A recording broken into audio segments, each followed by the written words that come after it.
విశ్వవిఖ్యాత నట సార్వభౌమ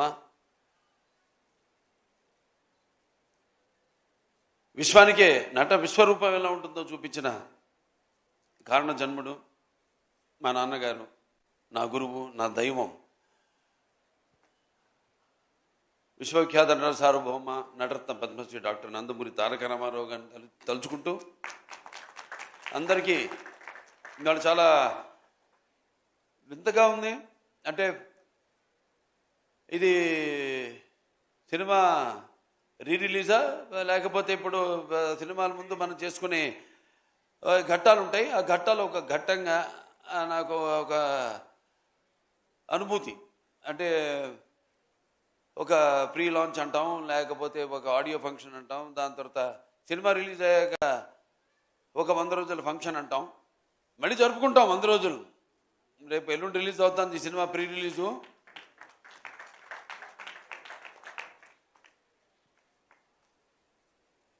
వారాహి చలనచిత్రం వాళ్ళు సమర్పించిన సాయి కొరపాటి గారికి, అనిల్ శుంకర్ గారికి, అలాగే 14 న్యూస్ నిర్మాతలు రామ్ ఆచంట గారికి, గోపి ఆచంట గారికి, సాయి కొరపాటి గారికి ముందుగా నా శుభాకాంక్షలు తెలియజేసుకుంటూ, అలాగే ఈ కార్యక్రమానికి విచ్చేసిన నా అభిమానులకైతేనేమి, టీవీ మాధ్యమం ద్వారా ఈ యొక్క పండుగను, ఈ యొక్క వేడుకను, ఈ సంబరాన్ని చూస్తున్న ప్రేక్షక దేవుళ్ళకైతేనేమి, అలాగే నా తోటి కళాకారులకు, సాంకేతిక నిపుణులకు, అలాగే ప్రింట్ అండ్ ఎలక్ట్రానిక్ మీడియా వారికి, ఆహ్వానితులకి అందరూ కూడా నా హృదయపూర్వక నమస్కారం తెలియజేసుకుంటున్నాను. ఇప్పుడు ఒకేసారి రికార్డులు అనేవి జనం ఇస్తారు ఒక రివార్డుగా. ఎందుకంటే ఒక తీసిన సినిమా మంచి ఉద్దేశం తీసింది అయితే తప్పకుండా ఆ సినిమాని ఆదరిస్తారు, వెన్ను తట్టి ఇంకా మంచి సినిమాలు ఇలాంటివి మాకు అందజేయండి అని ప్రోత్సహిస్తారు. అది ఒక ప్రత్యేకత మన తెలుగు ప్రేక్షకులకి. ఇవాళ చూస్తున్నాం మన తెలుగు ప్రేక్షకుల యొక్క సినిమాల ప్రభావం యావత్ భారతదేశంలో పాకిందంటే ఇవాళ మనం ఇస్తున్న మంచి సందేశాలు ఏంటి మన సినిమాల ద్వారా అన్నది, దాని ప్రభావం ఎంత ఉందో ఇవాళ మనకి మన కళ్ళ ముందు సాక్షాత్తుగా తెలుస్తుంది, కనబడుతుంది. అలాగే ఇప్పుడు సినిమాలు ఈ రికార్డులు ఇవన్నీ నాకు కొత్త ఏం కాదు. దాన్ని సృష్టించాలన్నా నేనే, దానికి తిరగ రాయాలన్నా నేనే. ఎందుకంటే ఎప్పుడు నా కథ ఎన్నుకోవడంలో అయితేనేమి, లేకపోతే నా దర్శకుడు అయితేనేమి, నా కో ఆర్టిస్టులు అయితేనేమి, నా సాంకేతిక నిపుణులు అయితేనేమి, వాళ్ళందరి మీద నాకు గట్టి నమ్మకం ముందే తెలిసిపోతుంది. ఒకేసారి మరి గతంలోకి వెళ్తే 30 సెంటర్లో సిల్వర్ జూబ్లీ చేసుకుని కొత్త భారతదేశంలో కొత్త రికార్డుని సృష్టించింది సమరసింహారెడ్డి. అలాగే 105 సెంటర్లో ఆ రోజుల్లో శతదినోత్సవం జరుపుకుని 100 కేంద్రాల్లో 100 రోజులు ఆడిన సినిమా నరసింహనాయుడు. ఇప్పుడు ఈ లెజెండ్ అన్నది 400 రోజులు 4 ఆటలతో, అది కూడా 2 సెంటర్లలో ఆడి మరి ఆల్ టైమ్ ఇండస్ట్రీలోనే ఆల్ టైమ్ రికార్డుగా, ఆల్ ఓవర్ ఇండస్ట్రీలోనే ఆల్ టైమ్ రికార్డుగా నిలిచిన సినిమా మన లెజెండ్. అలాగే 1116 రోజులు 4 ఆటలతో ఆడి మరొక కొత్త రికార్డుని, ఈ 4 అంకెల రోజుల్ని దాటిన మన సౌత్ ఇండియాలో ఏకైక సినిమా మన లెజెండ్. అంటే ప్రేక్షకులు ఆదరిస్తున్నారంటే సినిమా కేవలం వినోదానికే కాదు, ఒక బాధ్యత. అదే మేము తీసుకుంటాం. ఇప్పుడు నా ప్రతి సినిమాలో ఏదో ఒక సందేశం ఉంటుంది. అంటే ఒక సినిమా అంటే దానికి మనం సమాజం పట్ల స్పృహ, అలాగే రాజకీయంగా వాడికి ఒక చైతన్యం జనంలో కలిగించాలి ఎప్పుడు సినిమాల ద్వారా అన్న ఆలోచనతోనే ఏ సినిమా అయినా దాని కథాంశాన్ని ఎన్నుకోవడం జరుగుతుంది. అలా అంటే సెంటిమెంట్స్ కావచ్చు, వీరసింహారెడ్డి సినిమా లాంటి సెంటిమెంట్ కావచ్చు, లేకపోతే మొన్న రిలీజ్ అయిన నేలకొండ భగవంత్ కేసరి కావచ్చు, మహిళలు, ఈ సినిమాలు మహిళలకు ఇచ్చిన సందేశం. అలాగే నేలకొండ భగవంత్ కేసరి కానివ్వండి, ఒక అన్నా చెల్లెళ్ళ రక్త సంబంధం కానివ్వండి, ఒక వీరసింహారెడ్డిలో ఇవన్నీ సినిమాలు చూసుకుంటే అంటే ఇవాళ నాకు అనిపిస్తుంది, నాకు అదృష్టం కలిగిందని. ఆ కళమ్మ తల్లి చల్లని ఆశీస్సులు, ఆవిడ ఆశీస్సులు, కళమ్మ తల్లి ఆశీస్సులు, తన తల్లిదండ్రుల యొక్క ఆశీస్సులు ఉండబట్టి ప్రేక్షకులు, మన తెలుగు ప్రేక్షకుల ఒక ప్రత్యేకత అది. నేను అన్నాను ఇంతకుముందు, ఎప్పుడు ఏ కొత్త సినిమానైనా వాళ్ళు ఆదరిస్తాను. సో మనం ఎప్పుడు దానికంటే ఒక ముందు ఆలోచించాలి. ఎందుకంటే సినిమా అన్నది ఇప్పుడు దైనందిన కార్యకలాపాలతో సతమతమవుతూ అన్న వస్త్రాలు అనే అవసరంతో పాటు సినిమాను కూడా ఎంచుకున్నారు జనం. కానీ ఇవాళ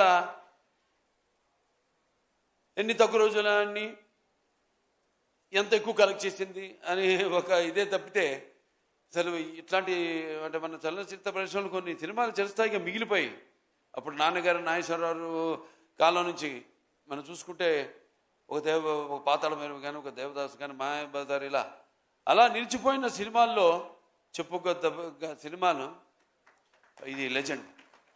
ఒక సింహ కానివ్వండి, ఒక లెజెండ్ కానివ్వండి, ఒక అఖండ కానివ్వండి, ఇవన్నీ కూడా, అలాగే మన నేలకొండ భగవత్ కేసరి కానివ్వండి, ఇవన్నీ కూడా అదొక తృప్తిని, అంటే తృప్తిని ఇవ్వలా, ఇంకా కసి పెంచింది. ఇంకా మంచి సినిమాలు అందించాలి. ఎస్, మనం వెళ్తున్న రూట్ కరెక్ట్. సో ఆ రూట్లోనే వెళ్తూ ప్రజలు ఇస్తున్న ప్రోత్సాహంతో ఇంకా మంచి మంచి సినిమాలు ఇవ్వాలని ఒక తాపత్రయం. అందుకే అంటుంటా, ఇవాళ అనుకోకుండా ఈవిడేమో మా సోనాల్ చౌహాన్ ఇదిగో పసుపు రంగు బట్టల్లో వచ్చింది. పసుపు శుభానికి సూచకం. అలాగే పసుపు ఒక మంచి ఆనందమైన వేడుకలకు ఆహ్వాన గీతం. పసుపు అనేది ఒక సంక్షేమానికి ఒక నిర్వచనం. అలాగే పసుపు అనేది ఒక అభివృద్ధికి ఒక నిదర్శనం. అలాగే పసుపు అన్నది ఆత్మాభిమానానికి ఒక నిలువెత్తు రూపం. అలాగే పసుపు అన్నది ఆత్మగౌరవానికి ఎగరేసిన కేతనం. అటువంటి బ్రహ్మాండమైన శుభసూచకం నేను చెప్పేది. ఎందుకు శుభసూచకం చెప్తున్నానంటే 2014లో అప్పుడు ఎలక్షన్స్ ముందు విడుదలైంది సినిమా లెజెండ్. దాని ప్రభావం ఎంత ఉండిందో ఆ ఎలక్షన్స్ యొక్క రిజల్ట్స్ ద్వారా మనకు తెలిసింది. ఇవాళ మళ్ళీ రేపు ఎన్నికలు రాబోతున్నాయి. మేము ప్రతి సినిమాలో కూడా ముందే ఊహించి 10 ఏళ్ళ తర్వాత జరగబోయేది ఎప్పుడో లెజెండ్లో చెప్పాము, అఖండాలో చెప్పాము. ఎలా ఇక నేను ఎక్కువ రాజకీయాలు మాట్లాడదలుచుకోలే, ఇక రేపటి నుంచి ప్రచారం ఉంది, అక్కడ మాట్లాడతాను. ఏమేమి జరగబోతాయో ముందుగానే మేము ఊహించి వాటి గురించి చెప్పడం, అవి వాడు నిజం కావడం. సో ఇవన్నీ ఏంటంటే మాకు నేను చెప్పాను, మనకంటే జరగబోయేది అది యాదృచ్ఛికమో కాకతాళీయమో అది మాకు ఒక మన స్ఫురణలోకి రావడం, అది చూపించడం, అలాగే ఇప్పుడు జరగడం, ఇప్పుడు ఆ సంఘటనలు ఇప్పుడు జరగడం అన్నది దురదృష్టవశాత్తు నిజ జీవితంలో మనం చూస్తున్నాం. సో ఎంత ప్రభావం, ఎంత సినిమా మాధ్యమం అన్నది ఎంత ప్రభావం ఉంటుందో అది రేపు ఎలక్షన్లో చూడబోతున్నారు మీరు. మళ్ళీ సినిమా అనుకోకుండా నేను 50 ఏళ్ళైంది ఇండస్ట్రీలోకి, ఏంటి వయసు ఇంకా తక్కువే, నేను 50 ఏళ్ళైంది ఇండస్ట్రీలోకి వచ్చి. ఇది నా 50వ సంవత్సరం. 50వ సంవత్సరంలో మళ్ళీ లెజెండ్ రిలీజ్ కావడం 2014 రోజులు గుర్తు చేస్తుంది నాకు, సంవత్సరం గుర్తు చేస్తుంది నాకు. మళ్ళీ సినిమా ఎలక్షన్స్ ముందు రిలీజ్ కావడం అంత కాకతాళీయం, యాదృచ్ఛికం, అంతే. జయం మనదే.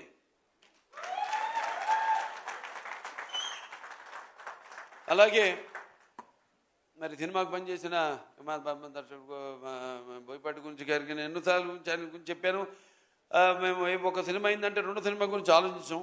అంటే రెండో సినిమా అంటే నా ఆర్డర్లో అయితే అది ఏది ఫస్ట్ సినిమా మన దక్కండానా అట్లా అనిపిస్తుంది. రివర్స్ ఏదో మా ఫస్ట్ పిక్చర్ సింహ అయిన తర్వాత ఎప్పుడు లెజెండ్ జరిగేటప్పుడు సింహ గురించి మాట్లాడుకోవడం, దాని రికార్డుల గురించి కానీ దాని అసలు దాని ప్రసక్తే రానివ్వలేదు ఎక్కడ. అదే మళ్ళీ అఖండ చేస్తున్నప్పుడు లెజెండ్ గురించి మాట్లాడుకోవాలా మేము. రేపు జరగబోయే సినిమా గురించి కూడా మేమేం మాట్లాడుకోము. మేము మాటల మనుషులం కాదు, చేసి చూపిస్తాం అంతే. మా వైబ్రేషన్స్, మా ఈ తరంగాలు, మా ఆలోచనలు ఒకటే. అంటే మా మాట కలిసింది, అలాగే మా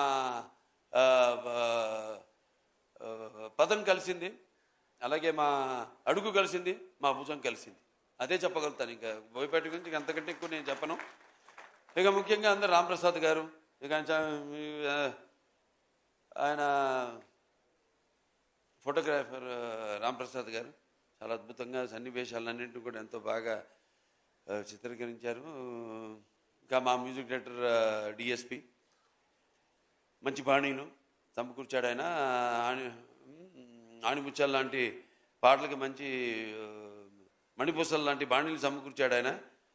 అలాగే ఇక మా అందరూ, ఇక మా ఎడిటరు కోటగిరి గారు,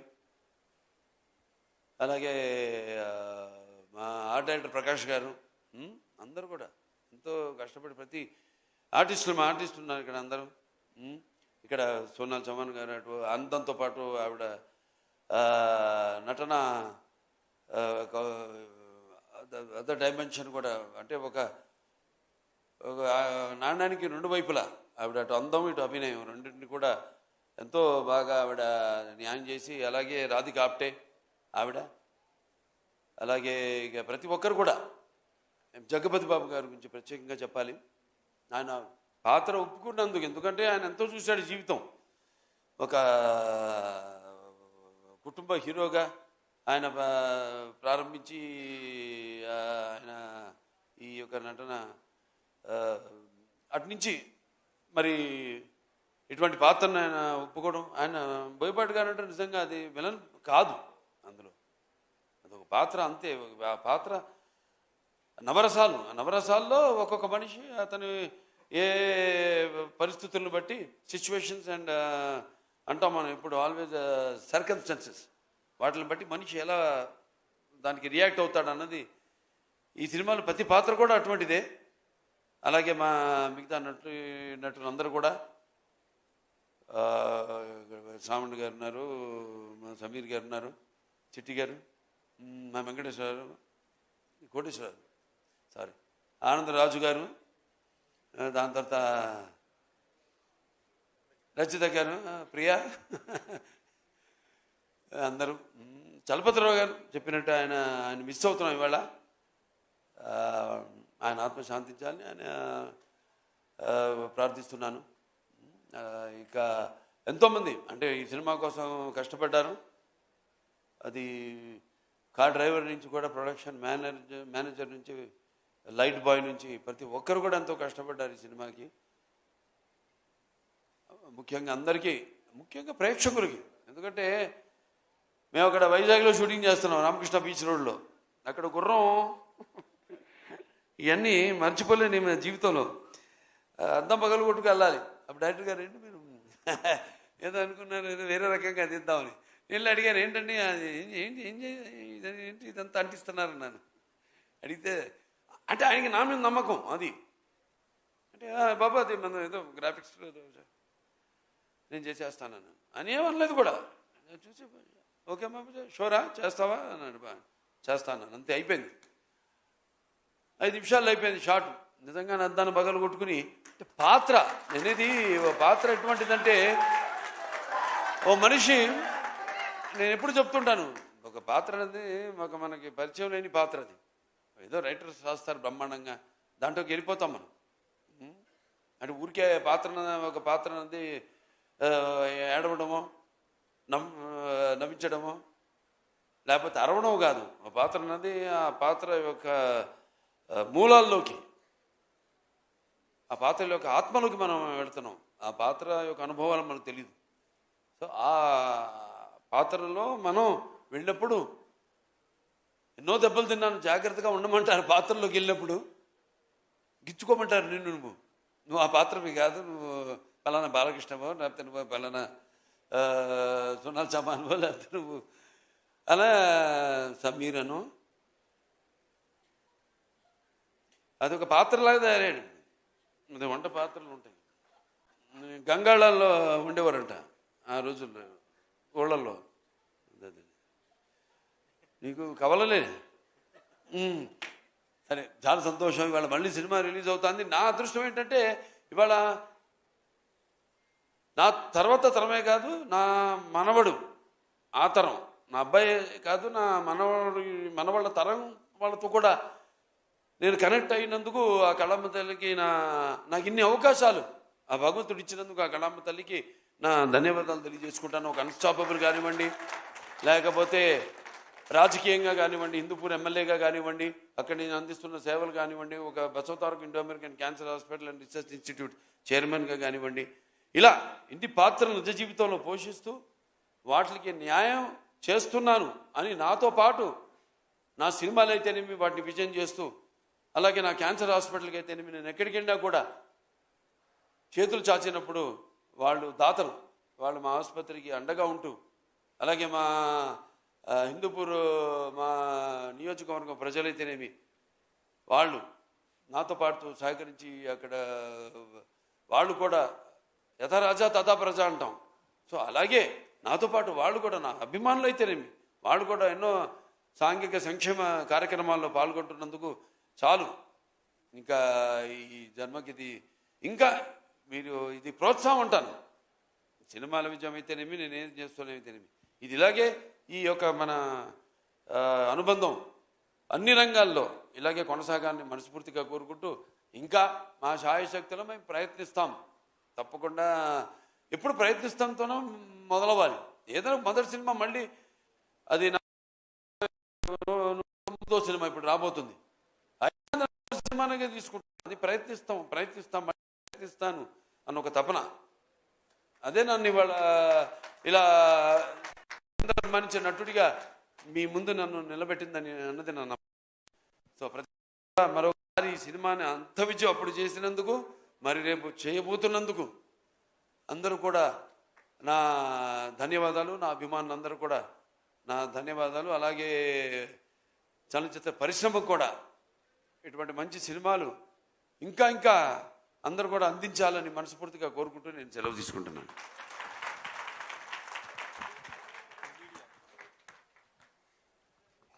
అలాగే ఇంత మా జర్నీలో ప్రతి అడుగులో